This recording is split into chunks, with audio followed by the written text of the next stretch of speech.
Mel. Please don't turn off, please. When Paul comes back, we've got no listeners. Sunday afternoons from 5 on BBC Radio 2. Now, if you live in the West Midlands and you need a new hip or knee, you might have to prove you're in enough pain before you get one. It's being dubbed the pain threshold test. Only if you are in so much pain that you cannot sleep will you be eligible for a hip or knee replacement. 3 clinical commissioning groups in the West Midlands are looking to reduce the number of operations carried out because, of course, you guessed it, financial pressures. Redditch and Bromsgrove, I should say, South Worcestershire and Weir Forest, or I think that's Weir Forest, forgive me, are the clinical areas proposing the new pain level criteria. Only those who cannot function or sleep due to pain would qualify for a replacement. In other words, not everyone who wants a new hip or knee will necessarily get one. But they do say that even by reducing operations by 350 a year, they will still carry out more than many other areas. So, is it fair to restrict operations to just those who are in extreme pain, or is that leaving it too late? Aren't such operations better carried out before the damage becomes too severe?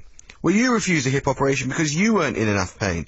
Give me a call, I'd really love to hear from you. 0500 288 291 or email vine@bbc.co.uk. I'm joined on the line now by Dr Amanda Doyle, who's a GP and co-chair of NHS Clinical Commissioners. That's the body that represents clinical commissioning groups across England. And Paul Green is from Saga, the company that focuses on the needs of the over 50s. Good afternoon to you both. Good afternoon. Hello. Hi, Dr Amanda. Can I start with you, Dr Amanda Doyle? Just if you would, can you just explain the sort of where this has come from? What's causing this suggestion and how prevalent is the idea of a pain threshold test? So this is 3 CCGs in the West Midlands who are looking at ways of making the best use of resources they've got. So unfortunately, nowhere in the NHS do we have unlimited resources. And what we need to do is to ensure that we can get the best possible care for patients against the backdrop of demand, which is really increasing dramatically, and in an environment where the financial pressure is increasing.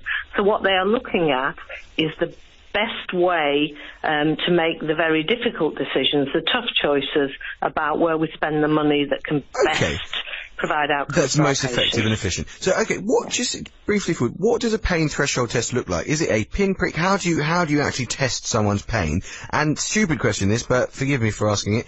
How do you know they're not making it up? Because if I was going to a pain threshold test, I would practice my screaming well before I arrived, and then maybe ham it up when I did turn up. So what these CCGs are doing, it's not a pain threshold test as such. The Oxford score was actually designed as a patient-reported outcome measure to assess patients who were having hip and knee surgery, and it looks at 2 things. It looks at function, how mobile you are, and how much your mobility is affected by your arthritis, which is the main cause for need for hip and knee replacements, and then how much pain you have, how severe it is. Okay, but if you look at an X-ray, can you tell how much pain, or that X-ray, can you tell how much pain someone is in? No, there is some correlation, but relatively little correlation between what an X-ray looks like. In the very, very severe cases, an X-ray will show severe damage, but for more moderate cases of arthritis, there's not too much correlation between X-ray appearances and pain and reduced mobility. And it's really important that what we are doing is targeting surgery at the patients who will benefit from it most. Okay. So the patients who are going to get the best outcome from surgery are the patients who need to have that surgery. Okay, everyone knows that the NHS faces a huge financial crisis. We've talked about it lots on the show, not least this week. Isn't there a danger, Dr Doyle, that if you have this kind of test, or this kind of, if you like, almost a sort of vetting service to make sure only certain people are getting this operation, are you in danger of undermining one of the sort of principles of the NHS, if you like, which is the idea that a compassionate approach will treat people almost regardless of the sort of pain they're in? I'm not saying that, of course, some people are in more pain than others, some cases are more severe than others, but isn't this the beginnings of a slippery slope where people turn up and they have to think about how much pain they're in rather than turn up and just have an honest conversation? So I don't think it is. I think it's really important that we treat patients as individuals, and that this is just one way of trying to assess the level of disability, the level of pain and reduced function that patients with arthritis get. But actually, there's evidence to demonstrate not all patients gain improvement in their symptoms or their pain levels or their mobility from undergoing operations like hip and knee replacement. So we have to identify the patients who are going to benefit from surgery. So you could carry out surgery on lots of people and they aren't much better afterwards. And there are other factors rather than just what the X-ray looked like that need to be taken into account. Dr. Doyle, thanks so much. Stay with us, because I do want to bring in Paul Green, who's from Saga, which is a company that focuses on the needs of the over 50s. Paul, good afternoon. Good afternoon. Hip replacements is obviously a huge issue for people over 50. How do you think they're going to react to this news? Well, I think they're going to be pretty outraged. I think as most of your listeners will be. How would the people taking these decisions feel if it was their mother, father or grandparent? Remaining mobile is really fundamental for people's mental well-being as well as their physical well-being. People become increasingly isolated and indeed lonely if they can't get out of their house, if they can't go shopping.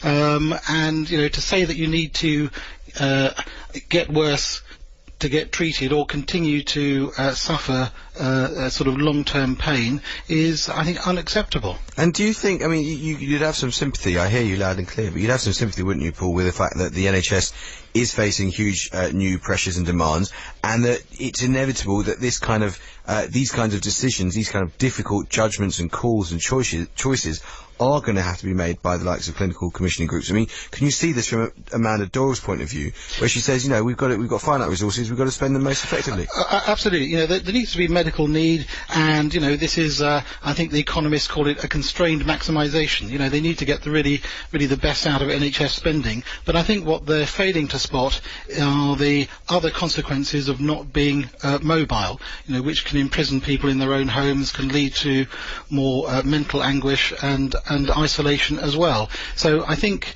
they need to consider that.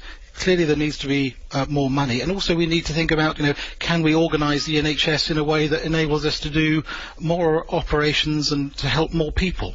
Well, with an ageing population, I think we're going to have to, aren't we? Paul Green from Saga, thank you so much. Dr. Doyle, Amanda Doyle, let me just ask you one more question. If someone phones in a moment or two here on Radio 2 and says, I'm not in a great deal of pain, but I do need a hip replacement, what would you say to them? So, first of all, I think we're in danger of violent agreement here. I don't disagree with anything that was just said. This is about the fact resources are constrained. But if someone said they need a hip replacement but they're not in a great deal of pain, I think they need to speak out some length to their GP, to their physio, because a hip replacement is a significant, major operation. There are risks as well as benefits attached to surgery. I wouldn't want a hip replacement if I wasn't in a great deal of pain. I'd want physio and painkillers and exercise to help me manage that pain. If I was in a great deal of pain and my mobility was reduced, I would want a hip replacement. And what we're trying to do is make sure that the patients who in the greatest need and those who can stand to gain most from surgery get it. This isn't about reducing services to people who are imprisoned in their own home or in severe pain. This is about doing the best we can with the NHS pound in an environment where that things money are is constrained. extremely tough, no doubt about it. It is difficult. The choices are tough, and we're not saying it isn't. Okay, Dr. Amanda Doyle, thank you so much. I guess the question is, when does pain become severe pain? Well, if you are in pain, if you're in severe pain, if you're thinking about a hip operation and you'd like one, give us a call. It'd be great to hear from you. 0500 288 291, or email us on vine@bbc.co.uk. This was the last time that I